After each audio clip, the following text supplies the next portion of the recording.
Hello guys.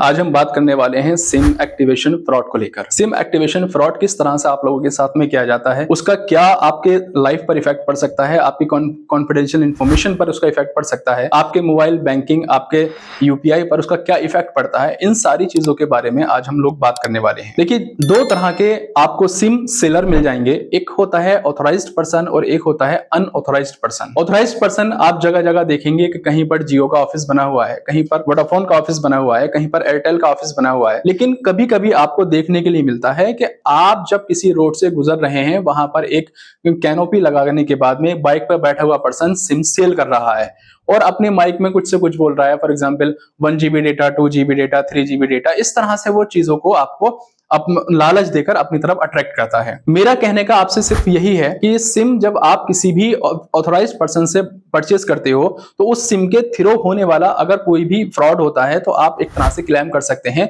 लेकिन अगर आपने चलते हुए किसी भी पर्सन से सिम को परचेज किया है, जो सिर्फ जरा से डेटा के लालच में या कम रेट के लालच में आपने उससे सिम को परचेज किया है और उसके सिम के थ्रू कोई फ्रॉड हुआ है, तो वहां पर आप उसको ट्रेस करना थोड़ा सा आपके लिए मुश्किल हो जाता है। क्योंकि जब आप किसी भी अनऑथराइज्ड पर्सन से सिम को परचेज करते हैं अपने मोबाइल को यूज करने के लिए, देन जिस पर्सन से आपने जो स्ट्रीट पर बैठा हुआ था, जो किसी चौराहे पर बैठा हुआ था, जो किसी गली में बैठा हुआ था, उस पर्सन से आपने सिम को परचेज किया, देन ना उसका एड्रेस है, ना उसका कोई अपना नेम है, ना कोई ऑथराइज्ड पर्सन है, ना उसके पास ऑथराइज्ड आईडी है, वो सिम सेल करेगा और वहां से चलता बनेगा।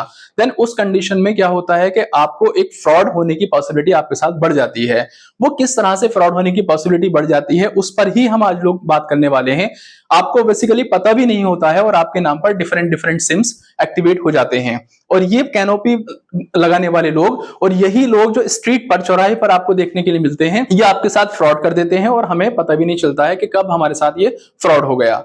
तो आज हम इसी पर बात करेंगे और साथ ही साथ मैं आपको बताता हुआ चलूं कि आपको देखने में आएगा कि आपके पास में जब जियो कंपनी के अलावा एयरटेल कंपनी है, वोडाफोन कंपनी है, या फिर आपके पास में आइडिया कंपनी है, और जैसे कि आपने देखा है कि प्रेजेंट टाइम में जियो कंपनी भी चल रही है, तो जितनी भी कंपनीज हैं, तो आपके सामने जब मल्टीपल ऑप्शंस हैं तो आप सही डिसीजन लें अपने सिम को गेट करने के लिए और अपने सिम को यूज करने के लिए, ताकि आप किसी भी टाइप के फ्रॉड होने से बच सकें। वो फ्रॉड किस टाइप से होता है और कैसे कैसे होता है, देखिए, सबसे पहले क्या होता है कि आप किसी भी अनऑथराइज्ड पर्सन के पास में जाते हैं। मैं बात कर रहा हूं उस पर्सन की जो रोड पर कैनोपी लगाकर बाइक पर बैठकर सिम बेच रहा है आपको। आप उसके पास जाते हो, उसने कहा कि मार्केट में 60 रुपीज का सिम है, मैं आपको 40 रुपीज का दे रहा हूं, डेटा भी आपको ज्यादा मिल रहा है, टॉक टाइम भी आपको ज्यादा मिल रहा है। इस तरह की चीजें उसने आपको बताई और आपने वहां पर उससे सिम लेने के लिए डिसाइड किया। जैसे आप सिम लेते हो, देन वो आपसे कहता है कि अपना आधार कार्ड नंबर बताइए, और अपना आधार कार्ड नंबर बताने के बाद आप इसको वेरीफाई कीजिए। वेरीफाई कैसे होता है? आपके फिंगरप्रिंट से वेरीफाई होता है।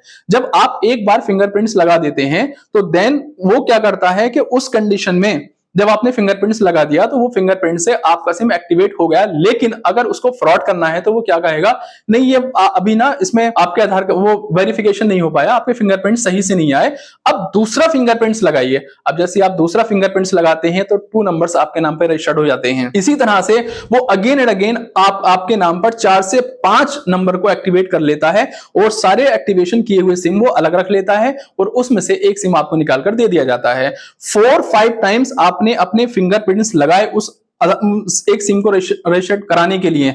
जैसे ही आपने वो रजिस्ट्रेशन कराने के लिए सिम के लिए फिंगरप्रिंट्स लगाए तो वो 4, 5, 6, 7, 8 इतने सिम्स उसने एक्टिवेट करा लिए और वो सिम्स को उसने अपने पास में रख लिया और बाकी सारे सिम में से एक सिम निकालकर आपको दे दिया। ये आपका रजिस्ट्रेशन सक्सेसफुली हो गया, अब आप इसको यूज कर सकते हैं।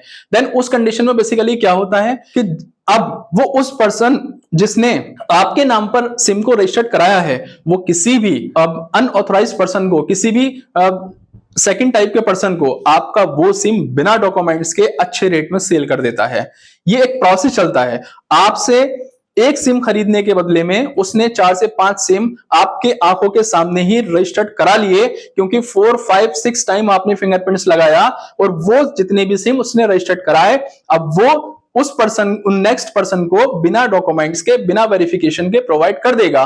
फॉर एग्जांपल, आपका फिंगरप्रिंट्स, आपका आधार कार्ड नंबर, और मैंने वो सिम किसी भी कैनोपी वाले से, किसी भी स्ट्रीट पर, चौराहे पर काम करने वाले से कुछ एक्स्ट्रा पैसे देकर वो सिम परचेज कर लिया। ना मुझे कोई डॉक्यूमेंट्स देने पड़े, ना मुझे कोई अपना फिंगरप्रिंट्स लगाना पड़ा, क्योंकि वो सारे सिम आपके नाम पर रजिस्टर्ड हैं। तो मेरे मोबाइल में सिम चल रहा है लेकिन आपके नाम पर रजिस्टर्ड है, मैं उससे कोई भी एक्टिविटीज कर रहा हूं लेकिन वो आपके नाम पर लिखी जा रही है, मैं उसके थ्रू कोई भी एक्टिविटीज चाहे वो पॉजिटिव हो या निगेटिव हो वहां पर रोल प्ले कर रहा हूं और आपके नाम पर लिखी जा रही है। एक टाइम के बाद में आपको देखने में आता है कि ये सिम जो इस सिम से जो फ्रॉड हुआ है, इस नंबर से जो फ्रॉड हुआ है, ये इस नंबर में, ये नंबर तो मेरे पास है ही नहीं, मेरी फैमिली में किसी के पास भी नहीं है।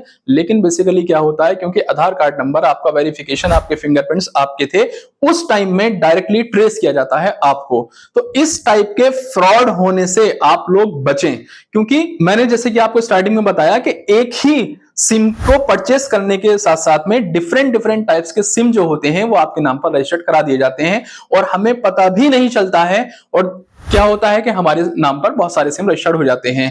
तो मेरी रिक्वेस्ट आप लोगों से यह है कि जब भी कोई सिम खरीदें, चाहे वो किसी भी कंपनी का आप सिम खरीदें, तो उसके ऑथराइज्ड डीलर के पास, उसके ऑथराइज्ड पर्सन के पास में, उसके ऑथराइज्ड ऑफिस में जाकर उस सिम को आप लोग परचेस करें, ताकि आप किसी भी टाइप के फ्रॉड होने से बच सकें। अब यहां पर बेसिकली क्या होता है कि आपने देखा होगा कि आपके नाम पर जब सिम रजिस्टर्ड हो गया तो उस सिम से आप यूपीआई भी एक्टिव कराते हो, उस सिम की हेल्प से आप अपना गूगल पे भी चलाते हो, फोन पे भी चलाते हो, आप अपने आधार कार्ड भी उस सिम से कनेक्ट करते हो।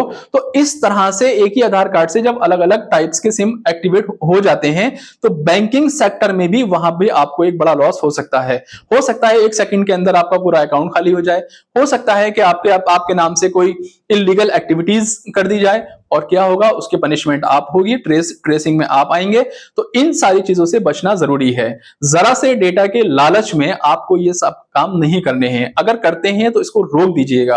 आप हमेशा ऑथराइज्ड पर्सन से ही सिम को परचेस करें, वरना आपके साथ में एक बड़ा फ्रॉड हो सकता है। हमारे सामने आइडिया, जियो, एयरटेल और भी बहुत सारी कंपनीज प्रेजेंट हैं जो टेलीकम्युनिकेशन की फैसिलिटी हमें प्रोवाइड करती हैं।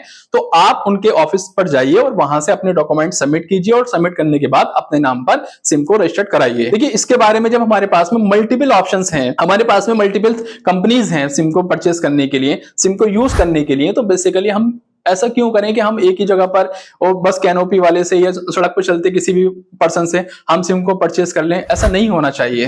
देखिए, जब हमारे पास मल्टीपल ऑप्शंस होते हैं तो उस कंडीशन में हमें बेसिकली क्या करना है, मैं आपको एक बड़ी बात बहुत शॉर्ट में समझा रहा हूं कि जब हमारे पास इस टाइप के ऑप्शंस होते हैं तो हमारे पास हमें एक चीज को फोकस करना है। तो जितनी भी कंपनीज होती हैं वो टाइम टू टाइम अपने ऑफर निकालती रहती हैं और आप सही ऑफर के साथ जाकर अपने सिम्स को एक्टिवेट करा सकते हैं। देखिए, इसके बारे में एक छोटी सी बात मैं आपको समझा रहा हूं। एक शायरी के लहजे में ये बात आपको समझाई जा रही है कि अब सिम का सिलेक्शन करने से पहले आप किस तरह से चीजों को मेंटेन करें। एक शायर कहते हैं कि तू नहीं तो कोई और सही। ये जैसे कंपनी होती है हमारे पास में कि जरूरी नहीं कि हम जियो में ही जाएंगे, जरूरी नहीं कि हम एयरटेल में ही जाएंगे, जरूरी नहीं कि हम वोडाफोन में ही जाएंगे। जहां भी कंपनीज हैं, मल्टीपल ऑप्शंस हैं, आप किसी भी ऑप्शंस में जाकर अपने लिए एक बेस्ट ऑफर को ले सकते हैं। और बार बार मैं आपसे एक ही बात रिपीट करता हूं कि आप लोग हमेशा ऑथराइज्ड पर्सन से ही सिम को परचेस करें। तो कहा गया कि एक किसी शायर ने कहा है कि तू नहीं तो कोई और सही, कोई और नहीं तो कोई और सही, बहुत लंबी है ज़मीं मिलेंगे लाख हंसी, इस जमाने में सनम तू अकेली तो नहीं। तो ऐसे ही हमारे पास में बहुत सारे ऑप्शंस हैं, मल्टीपल कंपनीज हैं। तो ऐसा नहीं कि जियो का सिम है, एयरटेल का है, वोडाफोन का है तो बस उनके जो कैनोपी वाले पर्सन हैं वो एक ही जगह बैठकर सिम बेच रहे हैं, उसके बाद सिम खत्म हो जाएंगे। आप अपने साथ होने वाले फ्रॉड से बचने के लिए हमेशा हमेशा किसी भी ऑथराइज्ड पर्सन से ही सिम को परचेस करें और इस फ्रॉड से बचें, अपने आप को बचाएं, अपनी फैमिली को बचाएं। क्योंकि आपके एक वेरिफिकेशन से, आपके एक फिंगरप्रिंट से 5, 6, 7, 8 सिम एक्टिवेट हो जाते हैं, जो कि हमारी नॉलेज में होता भी। तो आई होप दैट आपको लोगों को ये बात समझ आई होगी कि किस तरह से